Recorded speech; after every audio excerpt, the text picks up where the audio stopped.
Salve galera, Charlão na área! Bora falar sobre o que interessa nessa vida, que é gibi. Seguinte, a editora Pipoca Nanquim, quando surgiu, veio trazendo logo de cara vários títulos excelentes, você sabe disso. Eu tava ali desde o início das publicações e realmente lançaram quadrinhos assim icônicos, que marcaram aí até uma mudança, hein, no mercado editorial brasileiro, tem que se falar sobre isso. Mas assim, talvez o primeiro quadrinho que a editora Pipoca Nanquim lançou, que foi uma coisa absolutamente assim, de arrasar quarteirão, daqueles que você coloca na prateleira mais alta da sua estante, talvez tenha sido esse aqui, ó, o Relatório de Brodeck.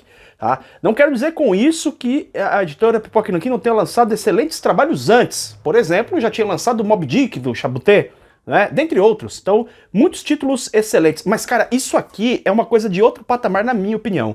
Esse quadrinho ele é tão absurdo que eu tive uma experiência muito particular na leitura dele. Ele é um quadrinho widescreen, né? Do nosso querido Manu Larcenet, que é o tema do nosso vídeo de hoje aqui, adaptando um trabalho do Philippe Claudel. E ele é widescreen, cara. Eu me lembro que quando eu li esse material, ele é um quadrinho, ele não é tão rápido assim de ler. E quando eu terminei a leitura, eu me lembro que eu imediatamente já comecei novamente a leitura desse trabalho aqui. Tanto me impressionou. Vocês deveriam muito mesmo pedir para que a editora Pipoca Nanquim republicasse esse material, porque isso aqui é uma pedrada. Só que a editora Pipoca Nanquim mais recentemente publicou outros trabalhos do Manu Larcenet, e eu fiquei muito curioso, porque assim, o Relatório de Brodeck é um quadrinho para mim arrasador, assim, arrasador.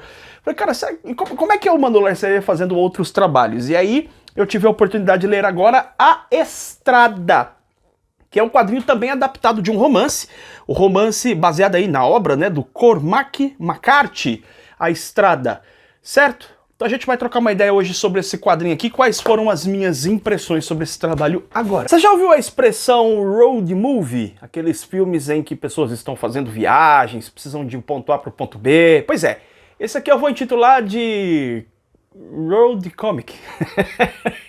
Porque o quadrinho fala justamente sobre uma viagem feita por duas pessoas aqui, pai e filho, carregando um carrinho de suprimentos. Vou te mostrar aqui o trabalho gráfico. É um trabalho que você lê bem rápido, ele tem pouco texto, isso é uma característica até dos trabalhos que eu li do Larcenet até agora. Relatório de Brodeck, esse aqui a gente vê pouco texto, e com a arte esplendorosa, absurda do Manu Larcenet. Tem um traço muito fino, misturado às vezes com este efeito de esfumaçamento, ou seja, ele tem um controle muito grande das texturas na construção do trabalho. É só você observar isso aqui, ó. Você vê uma cachoeira ali, você vê a água, você vê a textura diferente da rocha, pontos da rocha diferentes, você percebe textura, você percebe profundidade das pequenas crateras na rocha. Tá pensando que é qualquer um que faz isso aqui, meu filho? Isso aqui tem que manjar dos Paranauê para fazer isso aqui. E A Estrada vai contar então a história destas duas pessoas, pai e filho. Não sabemos o nome deles, isso não é relatado na história, justamente para dar uma percepção de que tratam-se de duas pessoas, qualquer pessoa, pode ser qualquer pessoa. São duas pessoas, né, que estão nesta estrada, e o mundo claramente é um mundo pós-apocalíptico, alguma coisa muito terrível aconteceu. Não sabemos se na cidade, não sabemos se num país, não sabemos se no mundo. Há várias citações aqui sobre seitas, sobre canibais. A gente vê vários símbolos neste universo que nos deixam um pouco perplexos e curiosos para saber mais detalhes do que teria acontecido nesse mundo, embora o quadrinho não revele. O que ele vai nos mostrar é a tentativa de sobreviver dessas duas pessoas viajando por um mundo inóspito e muito perigoso. O Manu Larcenet faz uma coisa aqui diferente do que ele faz lá no Relatório de Brodeck, que é utilizar uma certa paleta de cores, às vezes para o fundo, às vezes para cores mais gerais, paletas diferentes para indicar um pouco o sentimento, né? O que está acontecendo ali naquele momento, um sentimento mais de emergência ou climas variados, uma vez que nesta viagem nós acompanhamos pai e filho enfrentando as maiores adversidades que pessoas vivendo em um mundo pós-apocalíptico poderiam enfrentar. Ausência de alimento, ausência de água, problemas com a chuva, lama, problemas com a neve, o frio, a busca incessante por um local mais tranquilo, um local mais quente, mais agradável, mas ao mesmo tempo sempre a presença do medo, do pavor, quando o que parecem ser exércitos mercenários os encontrem e eles sabem do risco de morrer. E no meio disso nós vamos encontrando, já citados aqui, sinais, né, de que existe algum tipo de seita, alguma coisa aconteceu de muita maldade nesse mundo, mas esse trabalho também faz questão de mostrar como que realmente neste mundo apocalíptico, nesse mundo de dor, sofrimento, as pessoas buscando o limite da sua sobrevivência ali, você vê pessoas tendo atitudes boas, gentis, atitudes cooperativas, colaborativas. Esse é um tema que me agrada bastante de ler, porque realmente eu acredito que mesmo em situações extremas, onde o mal possa aparentemente estar imperando, nós encontramos em várias dessas histórias, e é o caso aqui, ações positivas, ações boas, talvez uma pequena chama de humanidade, mas que pode arder no coração de muitas pessoas, tá? Desculpe pela pieguice da fala, mas é isso mesmo.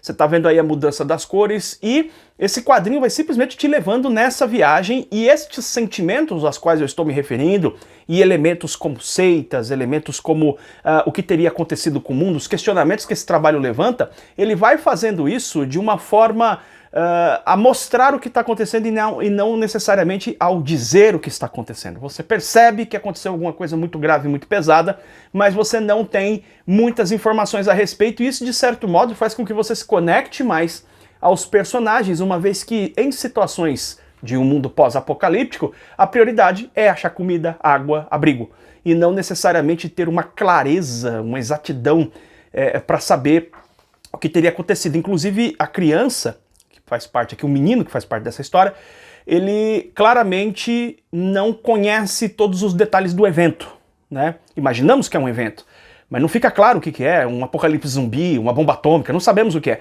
Mas ele claramente nasceu ou cresceu num período pós o evento zero, digamos assim, o dia zero dessa grande catástrofe. Mas mesmo o pai não sabe todas as informações. Você vê que muitas vezes o garoto pergunta e o pai não sabe explicar o que está acontecendo exatamente, claro, porque ele também estava inserido nessa catástrofe, exatamente impedindo que ele soubesse maiores detalhes, maiores informações, uma vez que, num cenário desses, a última coisa que a gente vai procurar saber realmente são detalhes do que teria acontecido. Talvez as informações mais gerais sim, mas a própria urgência da situação faz com que essa dúvida seja deixado de lado, uma vez da necessidade de viver mais um dia. É um quadrinho tenso, é um quadrinho, sob muitos aspectos, desesperançoso, ele é um quadrinho melancólico, mas que, especialmente na figura do garoto, mostra ali a chama da gentileza e da possibilidade da colaboração humana, né? Então esse quadrinho, nesse sentido, traz esse ar de esperança em meio a uma catástrofe. E para mim, embora o roteiro tenha essa construção, digamos, mais sutil, que você vai lendo a história e vai percebendo o que está acontecendo, embora esta saudável dúvida seja mantida para que nos aproximemos cada vez mais do cenário, daquilo que aconteceu e da situação dos protagonistas, tem uma coisa que me chama muito a atenção nesse trabalho, mais do que tudo, que é a arte realmente, né? Aquilo que eu já falei, mas que você vai percebendo ao longo do trabalho como o Manu Larcenet é um gigante da arte realmente, ao conseguir construir com poucas cores à disposição, sem ter a possibilidade de trabalhar com muitas cores para criar tridimensionalidade. Ele consegue fazer isso com o traço e também com uma riqueza de detalhes muito grande, mesmo nos ambientes e nas circunstâncias em que o quadro é muito pequeno e o cenário de coisas sujas, de lama, de lodo que podem estar nesse ambiente, pode tornar o desenho muito confuso, e o Manu Larcenet consegue produzir uma arte que em momento algum é confuso. Tá? Então para mim é o grande trunfo desse trabalho. Gosto do roteiro, da elaboração, como a história se desenvolve, é muito correto, tá? Muito menos impactante do que o relatório de Brodeck, mas até aí a gente tem que avaliar o trabalho por ele mesmo. Não é um relatório de Brodeck volume 2, é apenas um trabalho que o Manu Larcenet utiliza também de uma adaptação aqui para contar a história que ele quer, com uma arte espetacular. Aliás, os próprios enquadramentos são bem diferentes do trabalho que ele faz lá no relatório de Brodeck, mas ainda assim, para mim, o que canta mais forte aqui neste trabalho é a arte do Larcenet. Se lá no relatório de Brodeck eu fiquei muito, muito impressionado com a arte, mas especialmente com o roteiro, a história contada, a ideia da história e como ela se desenvolve, como ela é contada de uma forma geral, aqui o que me prende mais atenção é a arte absurda do Manu Larcenet. Absurda a arte do Manu Larcenet. Olha isso. Olha como é que ele consegue construir aqui com muitos detalhes, com uma riqueza de detalhes muito grande, expressões, inclusive, nesse ambiente cinzento, escuro, e você consegue perceber todos os detalhes, apesar da cena ser aparentemente congestionada, mas você bate o olho e você consegue lê-la, no sentido de ler desenhos, na completude, tá? Ótimo trabalho aí, não coloco na mesma prateleira do relatório de Brodeck, mas é um ótimo trabalho lançado pela editora Pipoca e Nanquim, do Manu Larcenet, dessa história, dessa viagem aí de pai e filho nessa estrada rumo a sul, né? E você também não sabe por que ele quer ir tanto pro sul, mas ele entende que tem que ir pro sul de qualquer jeito, e a gente vai acompanhar essa história aqui com um apelo bastante dramático, bastante triste e com momentos de uma chama humana acesa. Link tá na descrição para você adquirir ou do comentário fixado. A gente se vê em breve mais um programa do canal BBHQs. Beijo enorme no seu coração. Tchau, tchau.